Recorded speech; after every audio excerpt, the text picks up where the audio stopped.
Quite extraordinary. The Auschwitz Museum is warning Pokemon Go players to stay away as a mark of respect to those who died in the concentration camp. The fact that people will go hunting for Pokemon there is unbelievable, but also a sign, I guess, of how big this thing is becoming.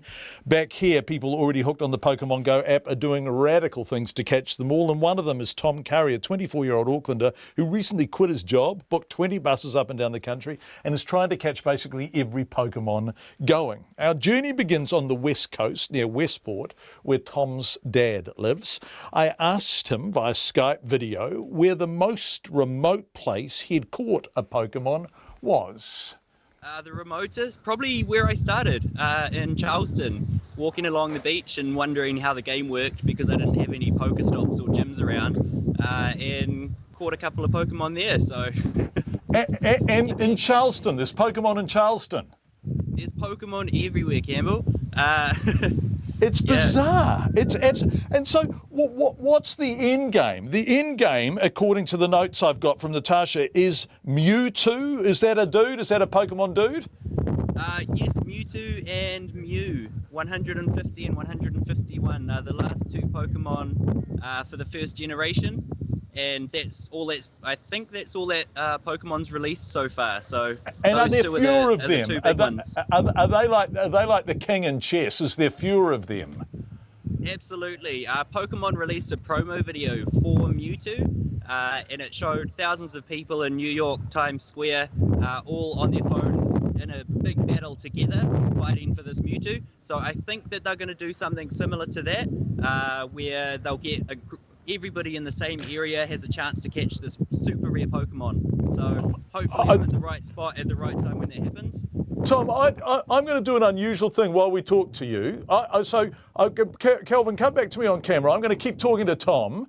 And then, Kelvin, can you take a shot of the studio on camera, whatever that studio camera is, the control room? So the three people who are listening to this in the control room are all under 30, right? And they're laughing out loud at me, Tom, because I know so little about this.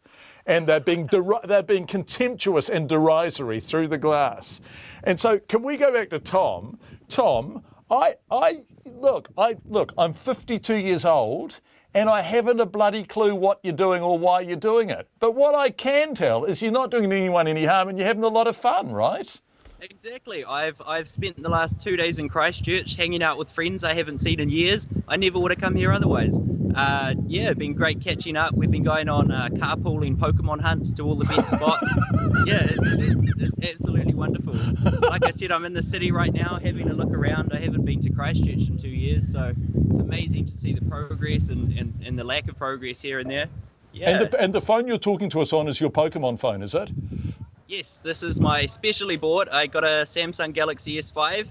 It's got a brilliant camera for all my scenic shots, and it's waterproof, which will help in the New Zealand winter if I get rained out. And Tom, your objective is to get them all? Yes, I want to catch all 151, and hopefully when they release the new ones, I'll still be into it then. I would say so. And do you get a prize, Tom? Is there a prize? The prize is being the very best Pokemon trainer. There's millions of us out there now, so everybody, wants to be the best, and as far as I can see so far, I'm doing pretty well.